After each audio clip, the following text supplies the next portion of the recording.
Dive right in. So Okay. everyone, you can go ahead and just stay on mute for now. We appreciate you joining. And then when comes the question and answer time, you can just come off mute and ask your questions or drop them in the chat. Okay? All right. And then maybe you can drop your ages so that we know who's here today. That help, Dr. Roman? Absolutely. Ages or the grade you're in. If Or you're in grade you're college, in high college. school, what grade? I think We got 20. I Okay. see to college. Okay. 16. All right, so Rico 16. And I like to Oh. keep this interactive too. So Mhm. I'll ask questions. You can just drop in chat answers. Or if you want to come off mute to Mhm. give an answer, that's fine. If you have a question too, always feel free to raise your hand and we can acknowledge you and unmute your microphone. Okay. So it looks like we have a good spread. We have Rico 16, Joel Okay. So 20, Aiden 15. 21, Jaman 15. Okay. All So right. that's a good range. All right. So can everyone see Dr. Roman's screen? Perfect. Okay. Okay, that's how we like it. All right. So what I'll do is I'll just go ahead and start with a quick intro here, Mhm. and then I will go on mute, and then you'll take it away. Okay. Sounds good. All right. Good evening, everyone. Good evening, and welcome to Youth Med Career Connect. I am Shelly Ann McKenzie, Help for Healthcare Professionals founder and CEO, facilitating tonight's access session. A special thank you to Merge Caribbean Cuisine, our partner sponsor. This is not a webinar, it's direct access to healthcare professional who has walked the path you're considering. So, if something lands on you, speak up. This room works best when you talk back and when you interact. June is Men's Health Month, and our guest sits right at that intersection. Tonight, we're joined by Dr. Roberto Roman, a nurse leader, educator, and advocate with doctorates both in research and practice. He will share, I will not steal his thunder. He will share his journey, his early roots, and how he got to the top of his profession. And Dr. Roman, before we get into questions, just tell us your story, how you got here, what shaped your path, and what brought you into nursing. So the floor is yours, but thank you again, Dr. Roman. So let's get into it. Absolutely. So to tell you the truth, Shelly, and I did not know I wanted to be a nurse. I didn't know where my journey was going to land. So to fast forward about 17 years from when I started nursing school, to where I'm at now is just mind-boggling. And I want to ask real quick in the chat, if just drop in there what you want to be when you grow up. Doesn't matter if you're 15, 16, 20 years old. What is it that you want to do or what you think you want to do. And if you don't know, that's perfectly fine. You can say, I'm not sure yet. So if I can just get a couple people to drop that in chat, because I want to see where this group is at. Pediatric or general nurse practitioner, medical assistant. Love it. Let's see, what else do we have? Rico, pediatric to general nurse is a pretty big spread, but definitely great specialties. Medical assistant, very important. See them all over in primary care, outpatient centers. Um, so yeah, so we have some good choices or good picks here. Anesthesiologists, awesome. So when I was a kid, I can tell you, Shelly Ann, that I did not know, like Joelle, I had no idea what I wanted to do, but there was something that kind of kept popping up in my childhood. So I don't know if they still do book fairs, Shelly Ann. I don't know if you remember book fairs from our day where, you would have a special book fair day. You can go buy a couple books. Do you remember those? Yeah. In our day, I heard you say it. In our In day, our I day. have to say that now. I have to say that now, and I'm not going to be ashamed of it. But we used to have book fairs where we could go to the library and we would be able to buy, different books that they had. They had different toys, they had stickers, they had all this stuff that, as elementary school kids, we just enjoyed and, they just random things. The two things that I would always request or try to buy, they had these like detective kits. So you could buy a detective kit that would come with magnifying glass. It would come with fingerprinting kits and just different things that you would see detectives use. And the other kit that I remember buying as a kid, so I would save my money up to buy these kits, right? Was was a doctor kit. So it had the stethoscope, it had tongue depressors, band-aids. It just had things that, as a kid you can play around with, play detective, play doctor. And fast forward to now, I didn't realize that those two together would equal nurse scientist, executive, nurse leader, advocate. But it made sense that I was always around to try to make things better, to make people feel better, let it be through health or emotion or whatever was going on. I always had a helping heart and a hurting heart for people that I saw struggling, right? So those were a couple pieces that I had very early on that I knew I wanted to help people out. And then in the practical side, as I got older, I wanted something that was financially secure, that was I want to say like recession proof, something that, would keep me financially stable throughout the ups and downs of the economy. Because growing up, we did see fluctuations in the economy. So that's kind of where and how I think I kind of geared towards this. And I'll share my story more so on how I landed into nursing, because it wasn't until my mid 20s that I realized, okay, nursing is where I needed to be, because I did not have real exposure to nursing or men in nursing or what exactly nursing was, and how I would be able to fit into healthcare at that capacity. So I'll just jump in here to the presentation. And so when I talk about where my journey began, where it all started. So we're going to go back a couple years. I wasn't supposed to be born. My mother had a traumatic pregnancy with my older brother, and she was about 5 feet tall, very petite woman. And she had her first pregnancy, and my brother was born a large baby. And pretty much, it was a rough pregnancy for her, and she was told, you might not be able to have another child. So she wasn't expecting or hoping for another kid. But one day she was out hiking with my father in Hawaii, and she started having back pain, and she thought it was kidney stones because she has history of kidney stones. She went to the ER, she went to the hospital, and they did a whole bunch of x-rays to try to figure out where this back pain was coming from, what was going on. They ran a couple tests, and shortly after all these tests and x-rays, the doctor's like, "Oh, congratulations, you're pregnant." And she didn't know what to say, didn't know what to think. She's like, "How's that possible?" I was told, can't have a baby. She wasn't trying to have a kid, wasn't planning for a kid. My older brother, was about 4.5 years old at that time. And, they're like, "Well, the pregnancy test came back." And at that point, they already did x-rays and babies, not a good mix. So, they did recommend for her to abort because of the high risk pregnancy, the exposure to radiation. And my mom just said, I'm gonna have this baby whichever way this baby comes. And she had it was a rough pregnancy for her, and she ended up having me about a month, almost 2 months early. So a very risky area. And that's the picture that you see here, where they had me in the neonatal intensive care unit. This is probably already towards the end of the 2 weeks, 17 days that I was in the intensive care unit. But I was born, premature liver. I was yellow, so they had the sun, they're called sunlights basically, on me to help bake me a little more.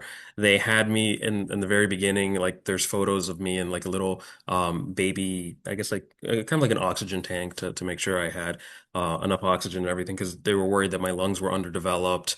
They had a lot of concerns, and I was in ICU for about 2 weeks. And my mother at this point in Hawaii did not speak English, could not communicate with the nurses to find out how her baby was doing. My dad was in the army. He spoke English, but not that well. So that is kind of like where it all started, that it was because of healthcare that I was able to survive all that I went through. And, within a couple weeks, be a healthy baby. And, my mom always attributed and thanks the nurses and the doctors that really took care of her, even though she didn't understand all the words that they were saying, but took care of her baby like their own, to ensure that I had a fighting chance to live. And that was, my mom always told me that from a very young age. And, as a kid, I looked through my photo albums and I saw pictures of me in like these, and the baby crib in the NICU. all these wires on me and stuff. And, she couldn't take me home for 2 weeks. And, she was there every day. So from the very beginning, healthcare has been a huge part of, who I am and how I'm here. And my mom will always tell you that I am her miracle baby. And so any celebration, graduations, award, you name it, my family's right there next to me. And I'm very grateful for that. So kind of going way back, and we'll just fast forward. We moved around about every 4 years, Jillian, and um, my dad was in the army, so we did bounce around, and I had the opportunity to move to Miami after my freshman year of college and kind of start my life there. And when I moved to Miami, I knew I wanted to be here because my parents, after they were retired, were going to move down to Florida. I didn't want to get stuck in North Carolina by myself, so I was like, let me just go to, Florida and start my life. And I did. I moved down here and really looked for a job. I only had fresh 1 year of college, a high school degree, and I needed something that I could be stable with. And my dad told me from the get-go, he's like, look, you can't work in retail. You need to be in healthcare. You need to try to get in a hospital. The only job the hospital had at that time, and this was one of the largest healthcare systems, was as a receptionist. So I went ahead and applied for the position, got rejected, and went to HR. And when I went to find out what happened to my application, because it took a while to get the rejection letter, they handed my application to who then to a gentleman that then became my manager. So he hired me at the age of 19 to be a file clerk and help transition the file room, the X-ray room, or film library is what it was called when X-rays were actually printed. Um, he hired me to help transition them to digital, to go um, digital with the x-rays and stuff. So I did that for a couple years, but that opportunity working in the hospital let me see how the hospitals worked from the inside out. And what I quickly realized is that nurses pretty much run the show. Nurses, if you need healthcare, it's because you need 24 hour care, and it's the nurse that's providing that care. Physicians and nurse practitioners are providing the orders, but it's the actual hands-on care that nurses are providing, and they're the ears and eyes of healthcare providers. They're the ones that are calling doctors when, heart rates aren't right and patients are, having problems or complications related to whatever illness they have. And I was like, I'm in the right space. This is where I need to be. So I started taking prerequisite classes at the community college, and it took me a while. I did not graduate at the age of, 20, 21, with a degree or associates. I graduated around the age of 26, 27 with an associate degree. I was probably one of the older people in the class at the time. And when I finished the prereqs, I was like, okay, this is it. I need to get into something solid. And I looked at the programs they offered at the hospital, and the hospital had a really good scholars program for nurses. So I applied to the community college here and then applied for the scholarship with the hospital. And I had really good mentors at the time that kind of helped me navigate that to figure out where to go. And I started off with an associate degree in nursing. And, as I started as a bedside nurse in 2009, I had faculty, I had nurse leaders that really, encouraged me to go back to school, not to stop with an associate degree, to go back for the bachelor's degree.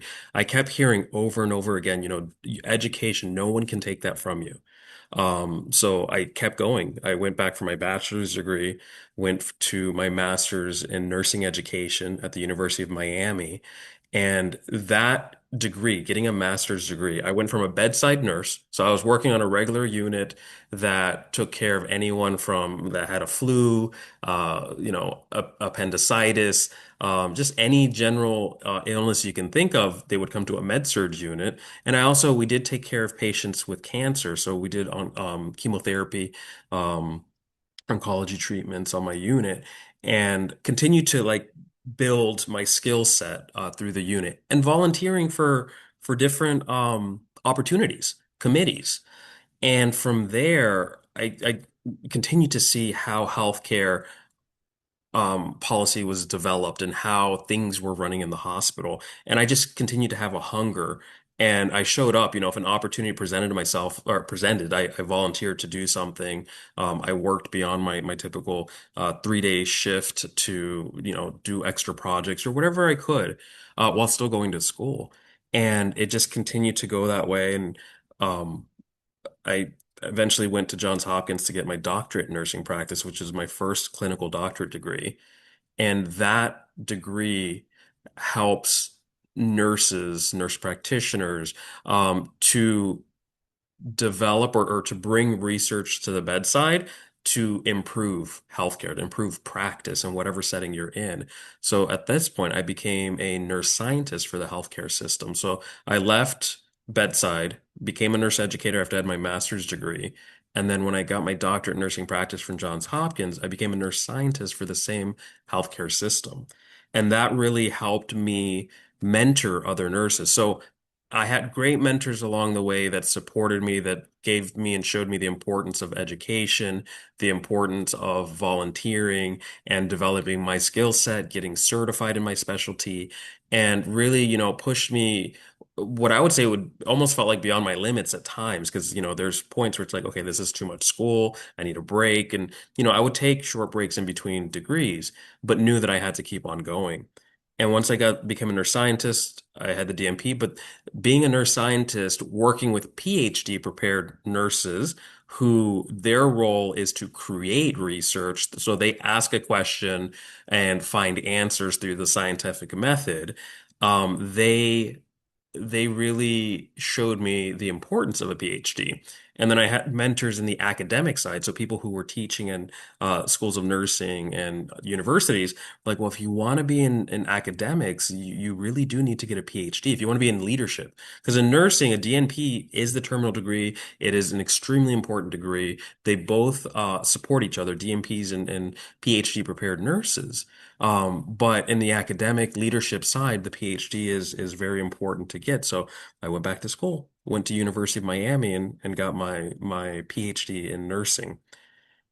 Um, Through all of this, different milestones, I had the opportunity to go back to the hospital I worked as a new nurse, came back as a nurse scientist, and helped them through accreditation certification to get accredited in nursing excellence through what we call the magnet recognition program through one of the accrediting agencies.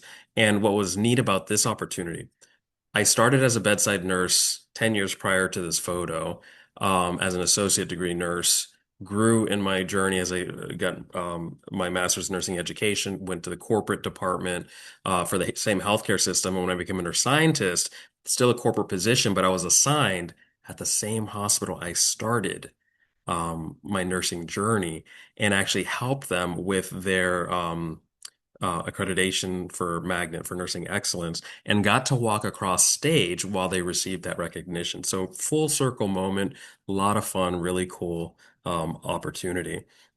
But if you ask me when I was in middle school, high school, did I picture any of this happening? I had no clue that these were options or opportunities that would come to me. So I don't know if that's enough for like most of my journey. I still have some story to share, but Shellyanne, anything you Go want to ask ahead. or add or anything? I don't have anything to add. Anyone else? I will hold my questions, and I want the youth on the call to engage here if they Absolutely. do you have anything to ask him at this point? He will continue for sure. I do have one All question. right, go ahead.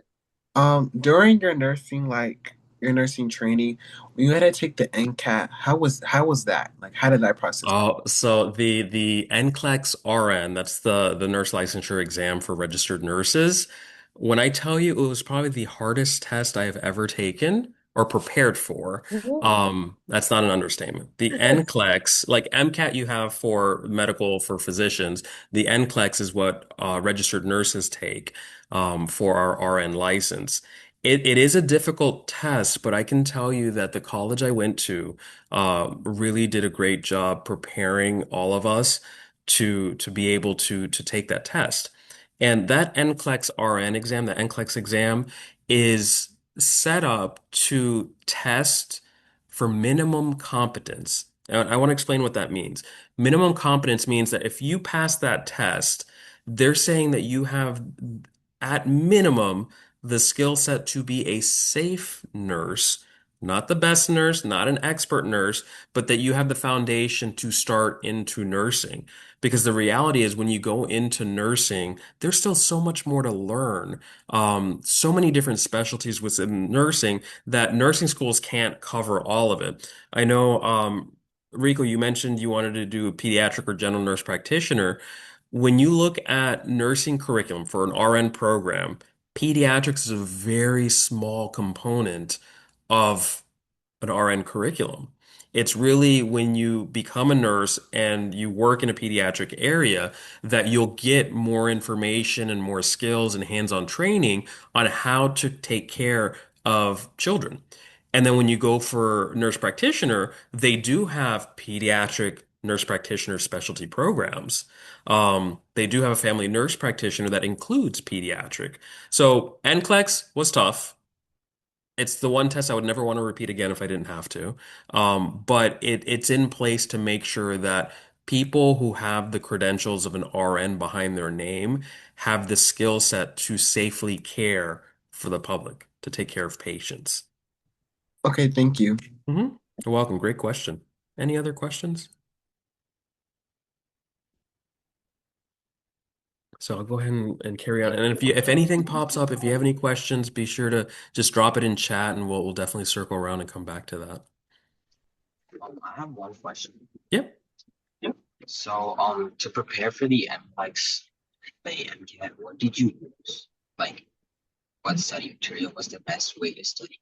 So for NCLEX specifically, there are a lot of resources out there to help nursing students to prepare for that exam.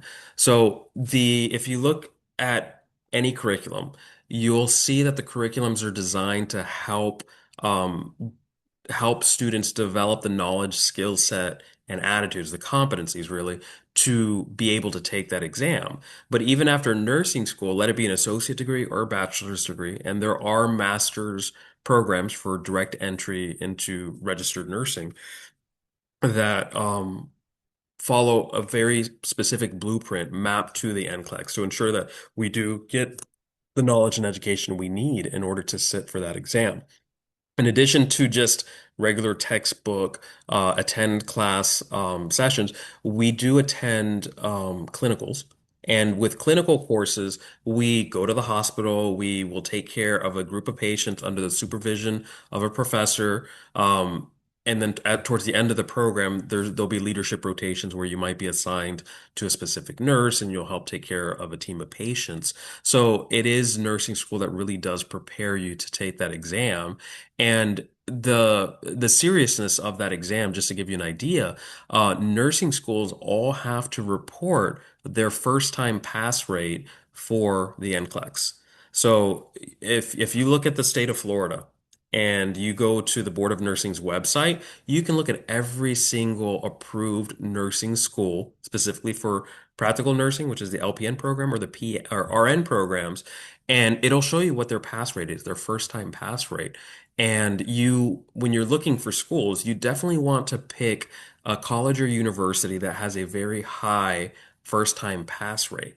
And this is stuff that is published on either their website or by the Board of Nursing or the accrediting agencies. So it's the schooling that really does prepare you to sit for that licensure exam. Thank you. Okay. hmm Thank you so much. Yeah. And even after like when I finished nursing school, I signed up and I took a prep course to help me feel more comfortable with the exam. But really, that was just kind of like a safety measure because I did feel comfortable or I felt pretty confident in the education that I received from Miami-Dade College. And so I still paid extra just to take a prep course, which was like a 3-day prep course. And it was like a review of all the content and test taking strategies. And the test taking strategies did include, how to stay calm during an exam, how to read through the question properly, things that you can benefit from now in middle school, high school, and college. is just really understanding those test taking strategies. So you're reading the question properly and able to answer them correctly. So those are things that you can definitely look at, and you can start practicing that now, looking at test taking strategies for whatever grade level you're in, whatever type of college course you might be taking now, even entrance exams. Any entrance exams to university colleges, there are prep books out there that can help you, or online programs that you can subscribe to help you really put your best out there to make sure that you have a good chance of getting a high score for entrance exams, or ensuring that you pass these licensure exams the first time. Yeah, thank you. Welcome. And so jumping back to my story here, so I talked about how I became a nurse scientist, went back to doctor's hospital, and really got to walk across the stage with them as they received their initial accreditation.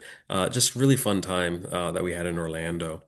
Talked about getting my PhD in nursing from the University of Miami. That was really to help me have more opportunity, because at this point now I have a doctorate in nursing practice, which is a clinical doctorate degree to help translate research to the bedside. That's to help understand research and to implement and help create best practice, not create best practice, implement best practices. The PhD really helped me with research and developing research studies. Through that, I was able to get into more opportunities. I joined different associations. So I joined DMPs of Color, which is an organization that supports DNP's Doctorate of Nursing Practice of Color, of any ethnicity, race. And it's not just exclusive to DNPs of color, but anyone can join, as long as, we're all on the same, following the same mission here. And through that opportunity, I was able to network with other Doctor of Nursing Practice across the nation. And I presented at the conference a few times already. And through that network, I was able to connect with other nurses, nurse practitioners, PhD prepared, DMP prepared, of all education levels. And we came together, a group of us, and we were the co-founding members of an association or organization called Nurses Shift Change. And our goal here, this is where, again, if you asked me when I started my nursing journey, would I be getting into policy or thinking advocacy? And I would tell you, I have no clue. Did not think about it, did not, I would tell you I'm not political, but healthcare is political. And working in the positions I've worked in, seeing healthcare throughout the community, I realized how political it was, and that nurses are the largest healthcare workforce in the nation. Well over 3 million nurses, and we we don't have a loud voice the way we should. As many people of us as nurses there are in the country, we should be informing policy on multiple levels. And when I say that nursing is political, when you see representatives, congresspeople, legislators, mayors, you name it, any type of official representative, they make decisions that impact how healthcare is delivered, how healthcare is reimbursed, how hospitals function the way they do, even down to community health. And then this is what I love about nursing. There's so many different avenues with nursing. When we look at community health, we're talking about, environmental health. We're talking about access to healthy food, access to clean water, clean air. There's communities, and the communities that are called food deserts. Does anyone want to take a guess of what a food desert would mean? You could type it in chat or come off mute. When you hear the word food desert, what do you think that means? Food scarcity. Good answer. Good answer. So it is food scarcity. It's basically the lack of healthy food in certain areas. So if you think about some communities, you might only see gas stations, 7-Elevens, uh, quick stops. You might only see places that serve, packaged foods. You might not see a Whole Foods. You might not see a supermarket, not even a super Walmart that has all these options for fresh fruits, fresh vegetables, healthier alternatives. So those areas that don't have access to that type of healthy food or healthier food, they're called food deserts, and we have a lot of them throughout America. So when we talk about community health, it's advocating to have opportunities for people to have better health care, health options, or to have optimum health, period. Even when we talk about neighborhoods, you have some neighbors that you drive through will have these huge, large trees and canopies, and then you go through other neighborhoods and it's like a concrete jungle. There's data out there that says neighborhoods with more trees, that community typically is healthier than neighborhoods with no trees. Um, which makes sense when you think about how what the purpose of trees and foliage and keeping areas cool. We were just talking before the call here that we're basically in a heat advisory. Hotlanta is hot, hot, hot, and Miami is just as bad down here and humid, probably just as like. But there's things in the community that you'll hear nurses advocate for, community health nurses talking about environment. And another component now, AI.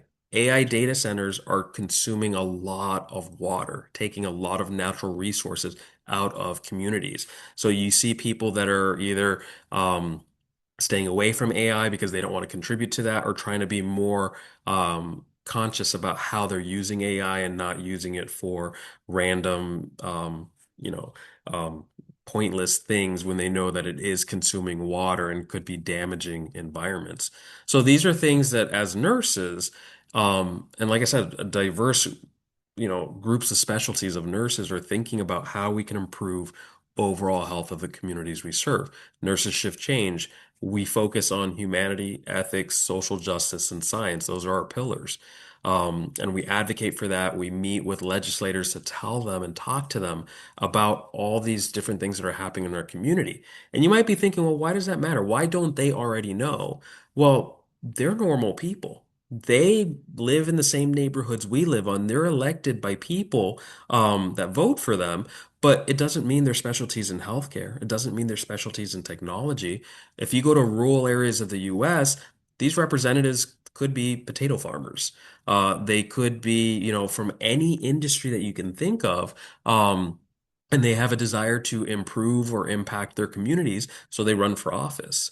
But without nurses or without people advocating on the needs of the community, they don't know any better than what they're already being told. So this is where Nurses Shift Change came about.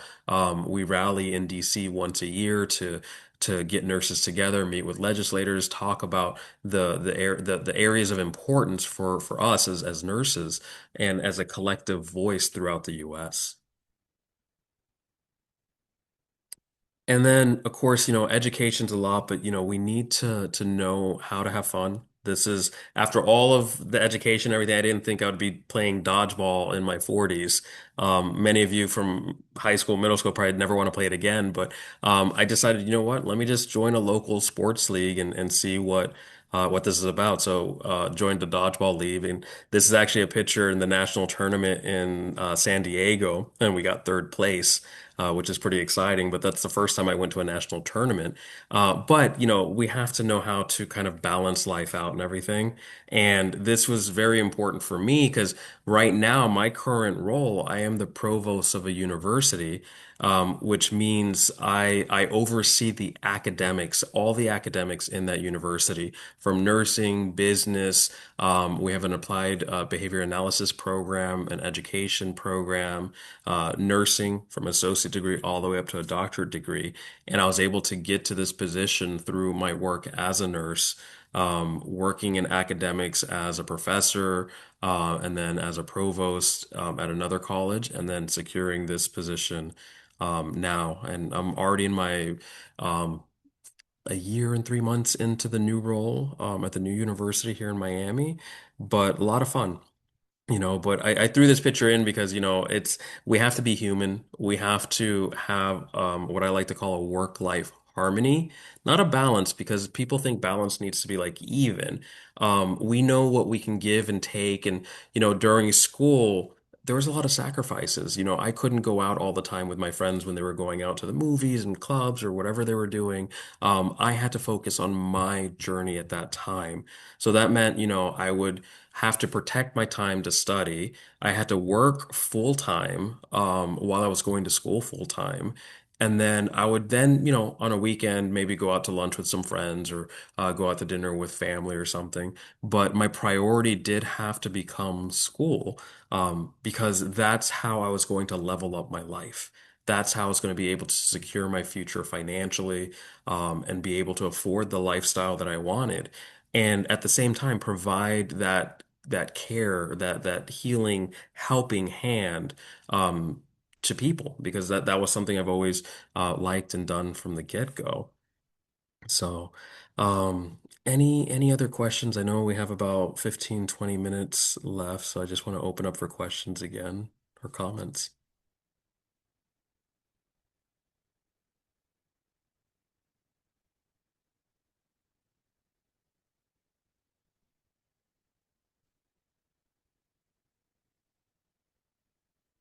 So I'd like to say, the journey continues leading, serving, advocating, inspiring. And I do that through different avenues. Yes, I have a full-time job. I work as a provost at a university, but I also serve as a volunteer on different organizations. I am happy to always present and mentor other people that are interested in healthcare, nurses that want to know how they can further their career. Um, Volunteer. I'm co-editing right now, a quality and safety in nursing book. So just things that help refill my cup, just beyond, my full-time job that I have, which I love. But I always want to stay connected with the community and make sure I have that shared opportunity to still enjoy life, um, on different levels. Okay, so before I ask my next question, Dr. Roman has been very generous sharing his story. Does anyone else here have a question for him? You could drop it in the chat or just come off mute. Mhm.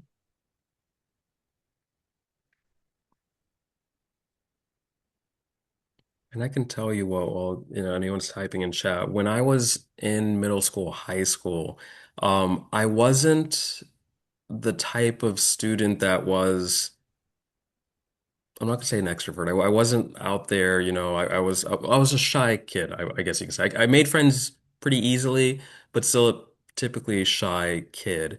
And one of the ways I was able to really break out of my shell, if you will, is actually I ended up joining theater because I just, theater kids looked like they were having fun. They were, always, just doing different plays or improvs or whatever. So I did apply for one play and I was rejected. They found better candidates than me, but which is fine. But a few weeks later, I got a phone call asking if I wanted to be an understudy for one of the main roles in the play. So I figured, why not? So I signed up for it, and it was a lot of fun. And, it did help me break out of my shell. We did improv sessions. So, kind of thinking, off the cuff, trying to, just different jokes, different things that we would do. And looking back on my career now and knowing what I did in middle school or actually high school, now I'm comfortable talking on stage, on national audiences, webinars. That skill set that I developed in high school really did translate into where my life has turned into now. And I'm very grateful and thankful for that. Um, so, at whatever stage you're at, just know you're at the right place right now, and you still have decision and time to do whatever it is you think you want. One of the best tips that I remember hearing when I was working in the file room was, time is going to go by regardless of what you do, but it matters what you decide to do. So, thinking and hearing that, I was like, okay, that makes sense. If I don't do anything, guess what? Time's going to go by. So let me make the time that I have now matter, because before I know it, 2 years have gone by. I already had my associate degree. Another 2 years went by, I had my bachelor's degree. Another 2 years, my master's degree. Another 2 years, the doctorate. 3 years for the PhD. All of that, you just have to commit to something and finish it, and take opportunity when it presents to you. And if opportunity is not presenting to you the way you hope, then you try to make the opportunity. You step into areas that hopefully will help nourish and develop you, or find a good mentor, someone that can help guide you maybe into where you want to be, or find a role model that is where you think you might want to be, and talk to them and figure out, okay, how did you get there?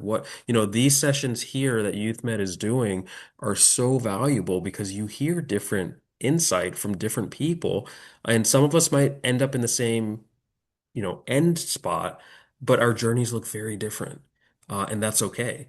And some of us have very different, destinations, and that's fine too. As long as we're getting to where we want to be and we're doing it in a healthy way that feels fulfilling. Come on, you have a question? Your hands up.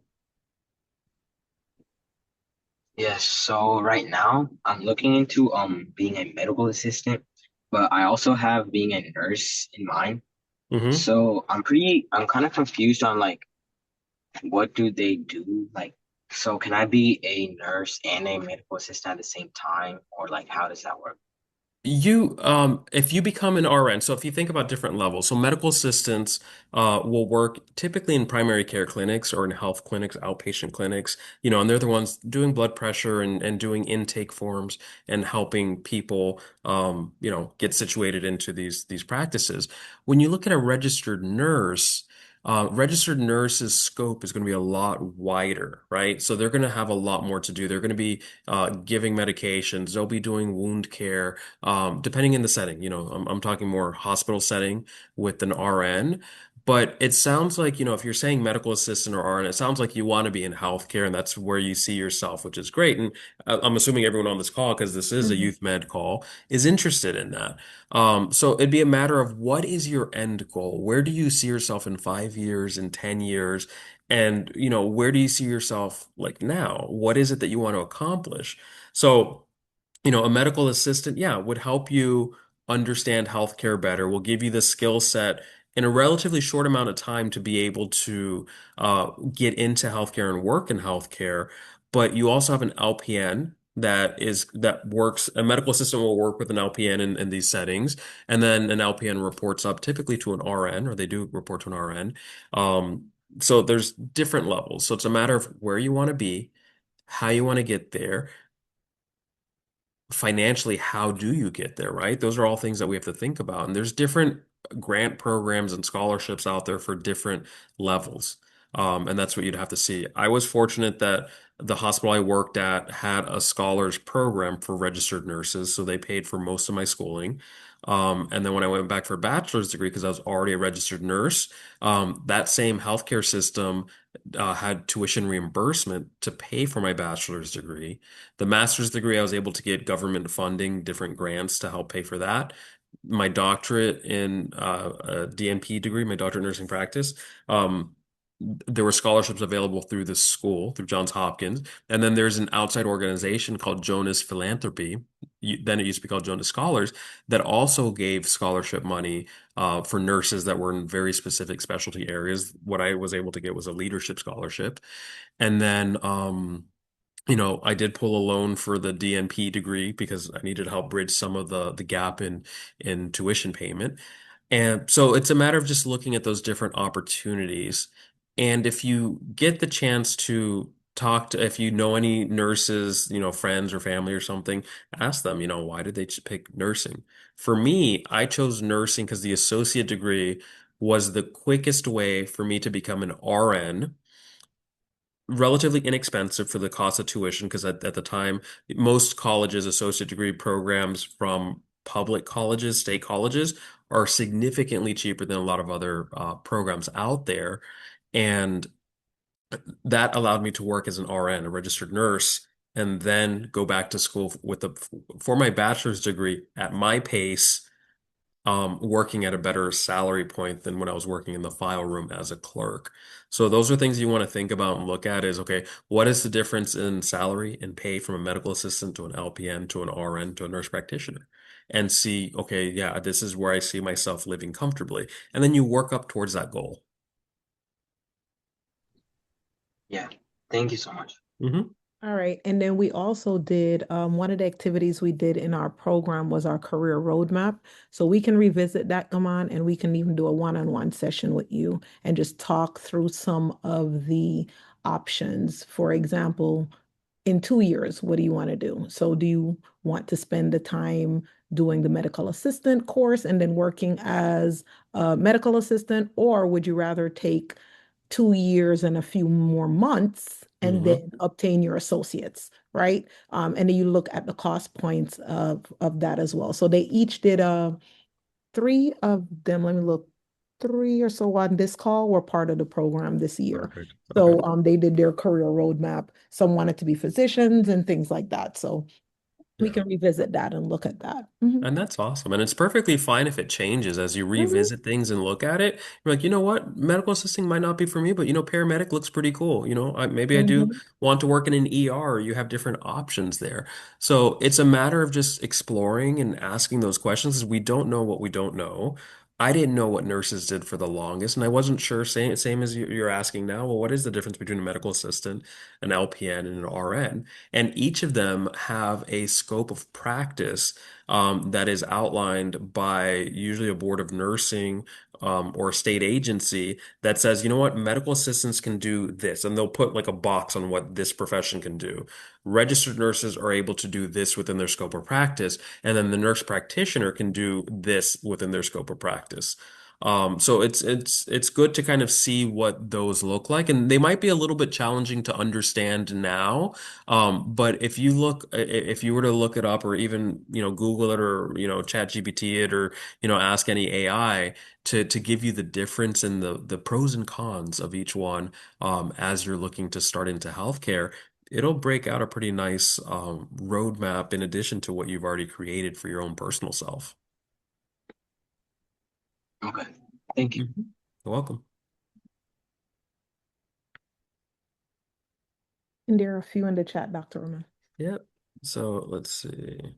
Um, so just looking at women now, nursing is primarily a predominantly female dominated field. Um, what did you have to figure out that nobody handed you? Oh, that's a great question. Um, it's interesting because we have to protect ourselves. And when I say protect ourselves, I mean by ego, emotion, um, preserve our own being. And as, a man in nursing and loving the profession, I remember patients just saying, well, why don't you become a doctor? You're so smart. Or, they would just say things that I don't think they realized were hurtful in the sense of, they were saying I was like settling into nursing. Um, and I told them, I was like, who do you see more? Do you see a nurse or a doctor? And they think about it and like, well, I see nurses more. I was like, well, I want to be where the patients are. I want to be the one to help you get better, within my 12-hour shift. So really, that was something I had to uh deal with pretty regularly because patients have no problem saying what they're thinking or being like, hey, I think, you'd be a great doctor. Well, I think I'm a great nurse. And I would just kind of have to stick by that. But it was interesting that that was the mindset.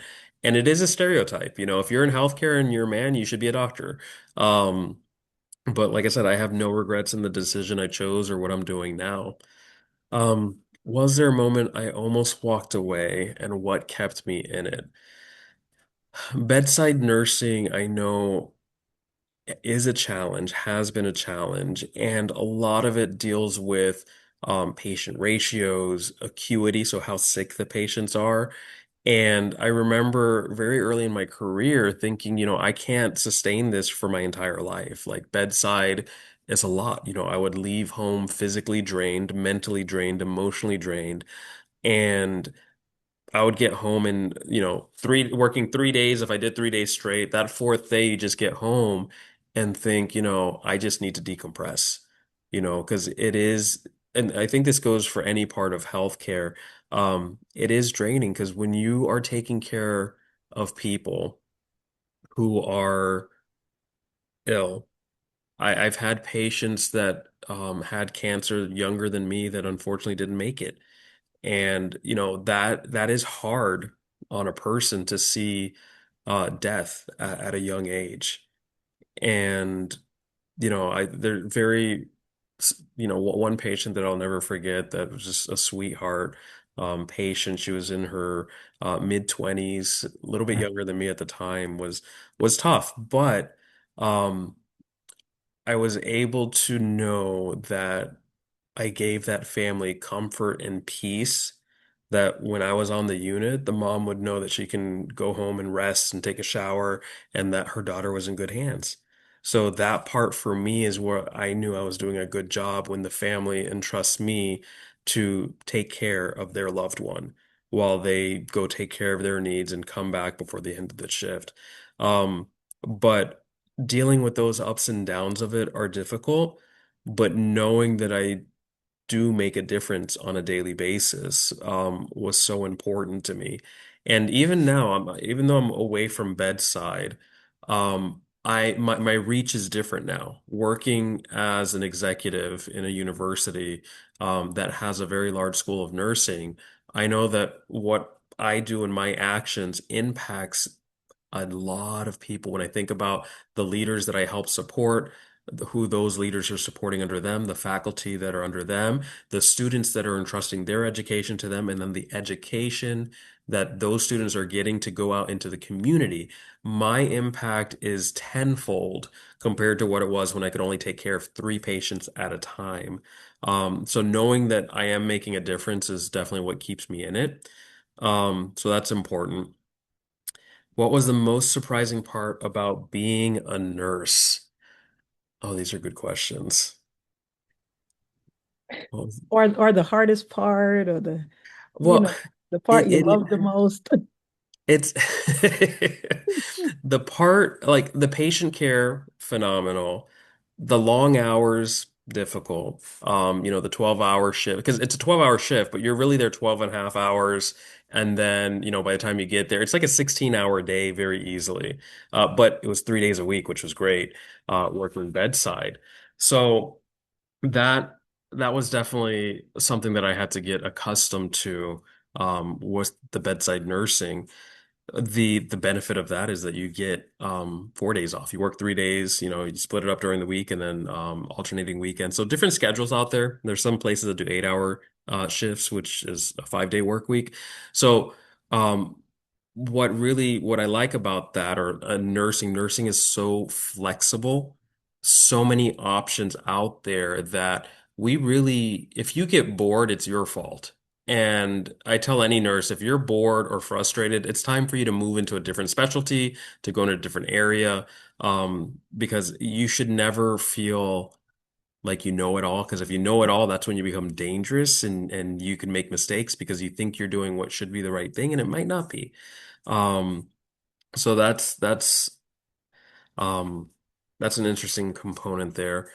The best part, like I said, is the flexibility of what you can do from bedside to insurance to case management, um, from pediatrics to geriatrics, all age groups, from oncology, dealing with patients that have cancer to patients who have diabetes, endocrinology. There's so many specialties out there that, is just hard to really be able to explain the scope of things out there. It really is a limitless opportunity. June is Men's Health Month. From everything you see, what do men get wrong about their own health most often? And then for anyone in the room who feels like the only one like them, what do you want them to know? So, in regards to men's health, some of the things that we see, and we know this through data, men are less likely than women to seek preventative care.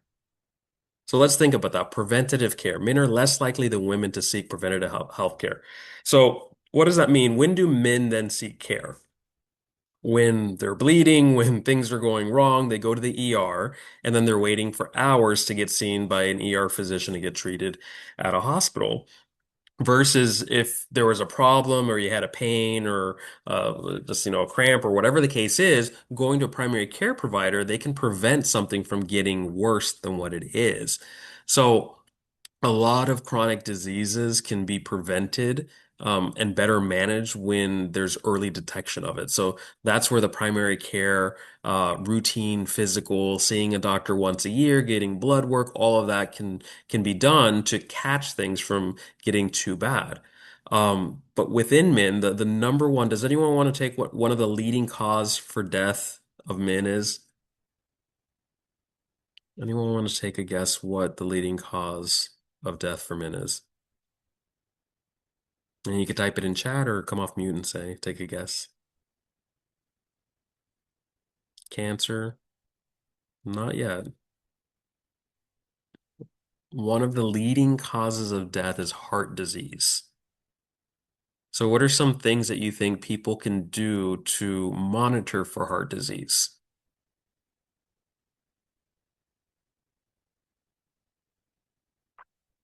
So there's a couple things that we can watch out for. So the weight of a person, watch what they eat, absolutely. The weight and waist circumference, so people that have big bellies could be at increased risk for heart disease. Watching what you eat, high blood sugar, high cholesterol, can cause high blood pressure, plaque buildup in the arteries, leading to heart attacks. So those are all important things. And what are some things that you think that they can do besides watching what they eat? What can men do or people in general do to help reduce the risk of heart disease? What do you think are some things we can do, lifestyle things that we can do to help reduce exercise? Absolutely, Rico. Regular physical activities, working out most days of the week, eating a heart healthy diet. So it's exactly what you said, watch what you eat, limiting alcohol, reducing the alcohol consumption, and stop smoking. Smoking, actually, the nicotine and other components in cigarettes can harden arteries, which increases heart disease. Another thing that, men need to be careful about, one thing that we have to keep an eye on, depression and anxiety presents differently for different people. So, yep, Joelle talking about controlling blood pressure, very important. And the American Heart Association has lowered over the years what is considered a normal blood pressure.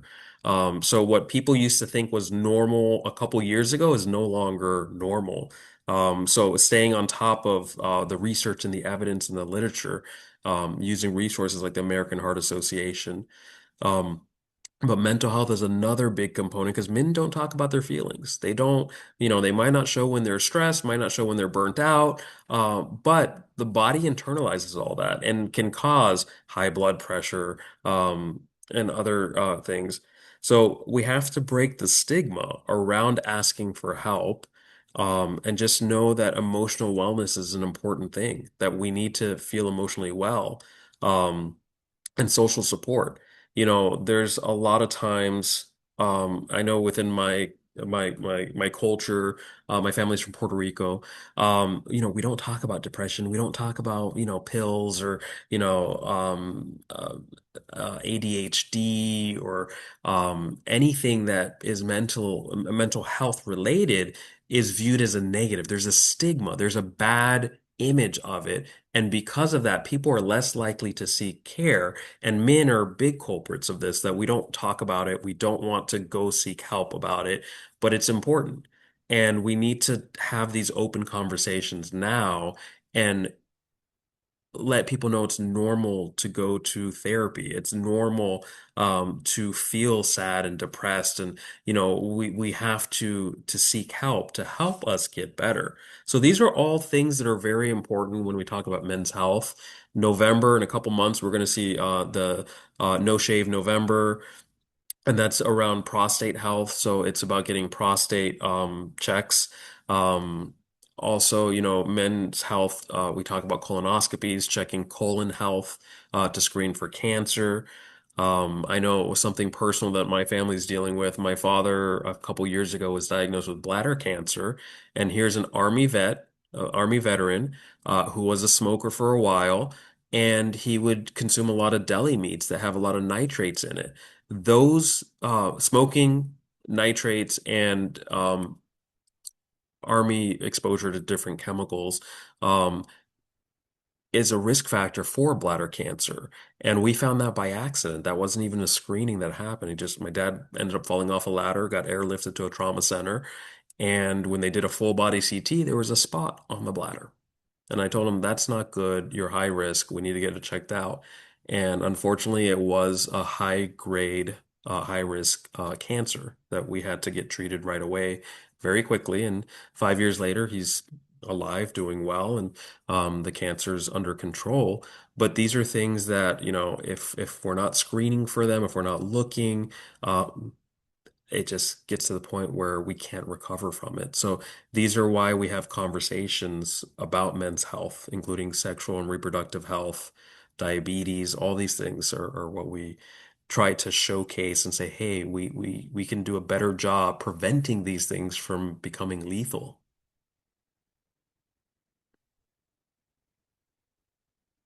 And then your question, what's the one thing you tell someone who's afraid they're not smart enough for this? If anyone's telling you you're not smart enough to do something, I'm going to tell you you don't need them around you. That's not the type of energy you need. That's not the type of support you're looking for. Um, I remember my first semester, the professor walks around the class and she's like, if you're working full time, I was. Um, if you're divorced, if you're have kids, you're gonna fail. Wasn't if, she was saying statistically, you're going to fail. And I'm thinking that is not how I want to start my first semester of nursing school. And I was like, I didn't have an option. Like I had to work full time. I didn't have the luxury of, not working and just going to school like some of my colleagues. Some of my friends, were still living at home, were able to do, school full time and not worry about anything else. But I did not accept what she was telling me. And I did what I needed to ensure that I was successful. I had a moment that I almost failed. I was working 40-hour plus a week. Um, I was doing very bad in one of my classes. I needed, see if this math makes sense. I needed 100% on my final exam, which was a cumulative final, meaning all the content for that semester was important. I needed 100% on that final to get the lowest passing grade in that class, which was a 78. I needed 100% on a final to get a 78 in that class. That's a C. And when I went to my professor to ask for help, she pretty much told me, oh, just go to the medical center campus and go tutoring. I was like, I don't have time for that. Mind you, it was an hour drive to get to that medical center campus. I don't have time for that. So I took time off of work. I took 2 weeks off. I studied every single day, joined study groups, and I get chills thinking about it now. I got 100% on that final exam to get that C in that class to pass. And then if you look at my credentials, it says CMSRN, that's Certified Medical Surgical Registered Nurse. The class I almost failed was Medical Surgical Nursing, and that's what I'm certified in now. So if someone tells you you're not good enough, you can't do it, prove them wrong. Prove them wrong. Now, if you yourself are going through something, you're like, you know what, this might not be the right path, evaluate it. Look at where that feeling, that emotion, that thought is coming from, and ask yourself, are you in the right place? Are you doing the right thing? Because I've seen people change trajectories and change what they wanted. I've seen people that became nurses that went back to school to become doctors later. Not a lot, but a couple. So each of our journeys are different, but don't let anyone tell you you can't do something.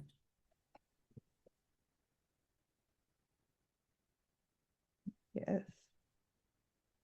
All right, Dr. Roman. Thank you so much for your time. Any questions in the room? Yeah, you guys have been awesome. Any questions in the room? Okay. All right. Just know that there is always something that you can do in healthcare. If healthcare is where you want to be, that's why programs like these exist. we're here to help you navigate that path.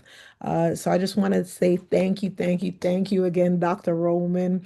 We do a lot of work together in the advocacy We space do, we do. nationally with nurse shift change and all the other initiatives that we're a part of. But that was so real. And it's exactly why we built Career Connect this way. So Hmm. for everyone watching, what you got is access. What you just got is access. That's the whole point. A man Right. who started as a file clerk, became a bedside nurse, earned two doctorates, and now runs a university, and who started where many of you are sitting right now. Oh, and was in theater in high Yes. school. Let's not forget theater. And Uh, dodgeball. and dodgeball, and a dodgeball champion. A few things before we close, just a few things, but thank you Mhm. again, Dr. Roman. Youth Med is our established healthcare career exploration program. So, whatever stage you're at, there is a place for you in it. So visit www at helpforhealthcareprofessionals.org to learn more and stay connected. Career Connect continues next month. Join us for our next access session on Monday, July 27th at 7 p.m. Eastern, where we'll have another professional in this room ready to give you the same direct access you got tonight. So save the date. Thank you again to Merge Caribbean Cuisine for sponsoring tonight's session. Thank you to Dr. Roberto Roman for the gift of your time and your story. And thank you to the HHCP team and the YouthMed alumni who joined us tonight and the new participants as well. Good night and thank you, everyone. Take care. All Bye. right. Thank you. Bye. Have a good night. Good night, everyone.